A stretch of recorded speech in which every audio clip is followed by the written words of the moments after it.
카멀라 해리스 참 오랜만에 봅니다. 뭐 부통령이 된 이후에 부쩍 나이 들어 보이는 상황이 된 것 같긴 한데, 근데 어쨌든 카멀라 해리스에 대한 인기도는 조 바이든보다 오히려 더 추락해 있는 그런 상태다. 그런 이야기고요. 지금 카멀라 해리스가 원래 부통령이라는 자리가 이렇게 특별히 뭔가를 대단히 나서서 하는 그런 자리는 아니기 때문에 항상 그림자 같은 존재이긴 한데, 근데 보통 이제 정치인들의 역할 중에 가장 큰 역할이 기금 모금하는 역할인데, 이 기금 모금을 잘하느냐 못하느냐가 그 정치인이 앞으로 계속해서 롱런을 할 수 있느냐 없느냐를 결정짓는 중요한 역할을 하긴 합니다. 그래서 결국 미국 정치는 돈으로 연결될 수밖에 없는 것이기도 하고요. 근데 어쨌든 카멀라 해리스 같은 경우에는 지금 부통령으로서 충분한 그 역할을 잘 못하고 있다는 지적이 지금 계속 나오는 것이죠. 단적인 예가 나온 겁니다. 민주당 전국위원회에서 카멀라 해리스한테 카멀라 해리스가 참석하는 행사를 하나 기획을 하고요. 이 행사에 참석해서 카멀라 해리스하고 같이 사진을 찍고 할 수 있도록 해줄 테니까 그렇게 참석하려면은 한 자리당 15,000불씩 내라. 뭐 이제 이렇게 했던 거죠. 이제 보통 이런 일들이 전국적으로 많이 있습니다. 이거는 민주당 정치인들만 이렇게 하는 게 아니고 공화당 정치인들도 마찬가지고요. 과거에도 보면 항상 대통령이나 부통령이 움직일 때 만찬을 같이 하면서 만찬 이후에 같이 사진을 찍을 수 있는 이런 자리들을 마련을 해놓고 거기에 이제 주로 지지자들이 오겠습니다만은 그럼 그 자리에 좌석 하나당 얼마씩 해가지고 팔죠. 보통 이제 민주당 같은 경우는 DNC 전국민주당위원회에서 하고, 공화당 같은 경우에는 이제 RNC 그런 데서 이제 이걸 하는데, 좌석 값이 대통령 같은 경우에는 3만 불 이상 되는 경우들이 많습니다. 이제 부통령이니까 15,000불 했던 모양인데, 그런데 15,000불 했는데 행사 취소했습니다. 이게 원래 지난 5월 달에 민주당 쪽에서 여성 리더십 포럼이라는 행사를 준비를 했다가 행사를 취소한 겁니다. 표가 안 팔려서. 15,000불씩 내고 미쳤다고, 거의 카멀라 해리스 얼굴 보러 내가 15,000불 내고 가야 되냐. 이 사람들이 이제 이렇게 된 거죠. 그래서 참석하는 사람이 없으니까 이게 표가 이렇게 안 팔리면 행사 취소 이렇게 돼버린 겁니다. 그리고 이제 캘리포니아에서 다른 행사를 이제 이번 6월 달에 5월 달에 개최하려고 했던 행사를 6월 달로 미뤄가지고 다시 열기로 했는데, 티켓 가격이 5,000불로 뚝 떨어진, 15,000불이었던 게 5,000불로 뚝 떨어진 이런 상황이 됐다. 세상에 이런 세일은 없다. 이런 겁니다. 이런 세일은 없다. 카멀라 해리스와 더 이상 싸게 사진 찍을 수 있는 기회는 없다. 5,000불이면 당신도 찍을 수 있다. 이런 식으로 지금 한 건데, 얼마나 표가 팔렸는지는 모르겠습니다만은 하여간 참 추락할 수밖에 없는 그런 상황이다. 해리스의 모금 실패는 사실은 놀라운 일은 아닙니다. 여론조사 결과에도 보면은 지난 4월 달에 해리스가 지지율이 28%로 나왔는데요. 당시에 바이든 지지율이 32%. 그러니까 바이든 지지율보다 더 낮은 지지율을 가졌던 그런 모습을 지금 보여주고 있기 때문에. 그런데 재밌는 건 뭐냐면 민주당 쪽의 반응입니다. 민주당의 이 정치평론가들은 어떻게 이야기하냐면 카멀라 해리스가 이렇게 인기가 없는 거는 바이든 탓이다라고 이야기합니다. 왜? 바이든이 정책을 잘못했고 카멀라 해리스가 도저히 감당할 수 없는 너무 무거운 짐을 해리스한테 지워줬기 때문에 해리스의 인지도가 더 나빠진 것이다. 이렇게 평가한다는 것이죠. 베테랑 민주당 전략가인 에드 킬 고어는 뉴욕 매거진에다가 기고문에서 이런 말을 쓰는데요. 바이든 대통령은 카멀라 해리스에게 삶을 쉽게 만들어주지 않았다. 바이든은 선거를 연방화하고, 그러니까 선거법을 개혁하려고 했었죠. 민주당 쪽에서. 그래가지고 이제 선거에 대한 통제권을 연방선거관리위원회가 전체 선거를 통제하려고 하는 이러한 선거법 개혁을 추진을 했었죠. 말도 안 되는 법안이었기 때문에 통과 안 됐습니다만은. 그리고 국경 문제를 또 해리스한테 맡겼었죠.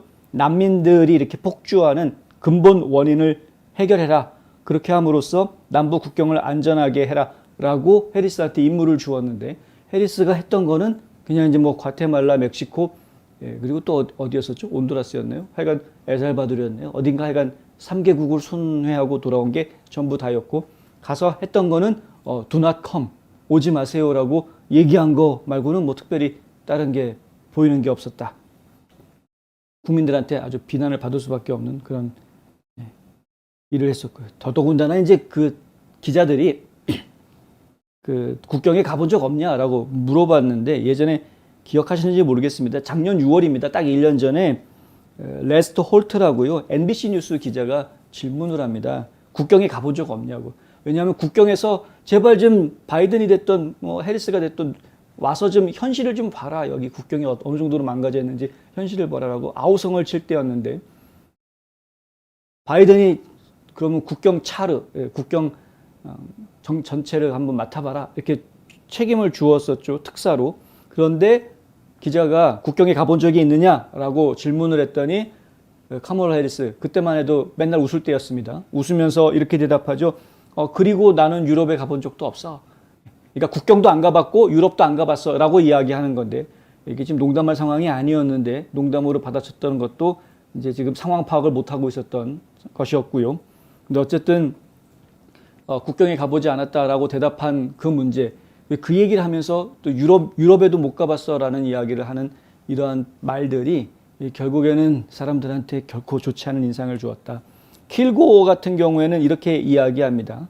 좀 더 단도직입적으로 말하자면 해리스는 조 만친과 크리스텐 시네마 등 몇몇 민주당 상원의원들이 조용히 그들이 사주했을지도 모르는데 어쨌든 이들 그 민주당 의원들에 의해서 불가능하게 된 필리버스터 개혁 없이는 제정될 수 없는 투표권 법안을 제정하기 위해서 불운한 노력을 펼쳤다. 그러니까 결국에는 민주당 의원들도 반대했습니다. 필리버스터를 없애는 것에 대해서는.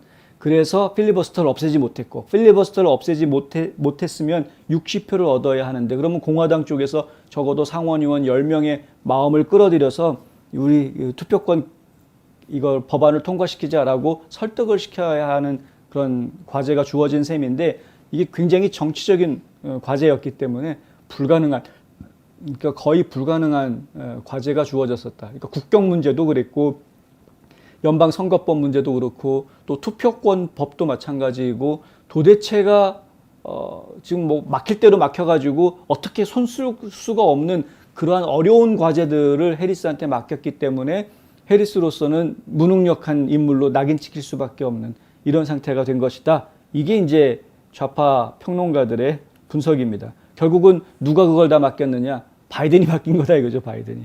바이든 자리를 잠깐 넘보았다가 들킨 적이 있나 보죠. 그러니까 이제 바이든이 네가 내 자리를 넘봐. 어디 골탕 좀 먹어봐라.